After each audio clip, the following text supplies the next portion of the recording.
जब जब विधानसभा का चुनाव होते हैं तब तब बीजेपी पीएम मोदी का चेहरा सामने रखती है। अब की बार भी 5 राज्यों में होने वाले विधानसभा चुनाव के लिए बीजेपी ने यही रणनीति बनाई है। लेकिन बीजेपी के इस प्लान को उसके हार के डर के तौर पर देखा जा रहा है, जो खासकर उसे असम में सता रहा है, क्योंकि यहाँ उसके सामने अपना किला बचाने की चुनौती है। यही वजह है कि बीजेपी सीएम नहीं बल्कि पीएम के नाम पर ज्यादा जोर देने का प्लान बना रही है। असम में विधानसभा चुनावों को लेकर राजनीतिक पारा तेजी से बढ़ता जा रहा है। सियासत के धुरंधर अब चुनावी अखाड़े में प्रचार के लिए उतर आए हैं। राजनीतिक दलों के जरिए चुनावी राज्यों में जोर शोर से प्रचार अभियान चलाया जा रहा है।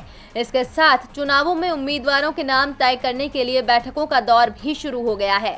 इस बीच सभी पार्टियां अपने कुनबे को बढ़ाने में लगी हैं, तो साथ ही नेताओं के दल बदल का दौर भी चल रहा है। इसके अलावा चुनावी माहौल के बीच सियासत के अलग अलग रूप देखने को मिल रहे हैं। 5 साल से असम की सत्ता पर राज कर रही बीजेपी का इस चुनाव में डर साफ तौर पर देखा जा सकता है। अपने डर की वजह से ही तो वो अब की बार सीएम के चेहरे के साथ मैदान में नहीं उतर रही हैं।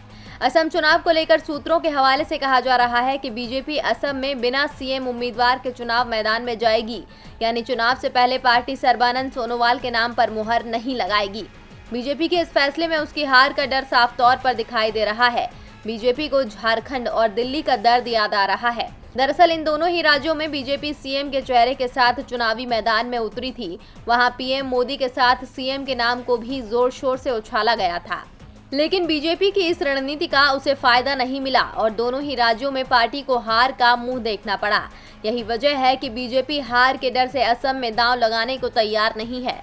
बीजेपी के इस फैसले से पार्टी में बगावत भी छिड़ सकती है, जिसका उसे नुकसान हो सकता है। खैर, ये तो आने वाला वक्त ही बताएगा कि 3 चरणों में 126 सीटों पर होने वाले चुनाव में बीजेपी जीत पाती है या नहीं। डीबी लाइव की रिपोर्ट।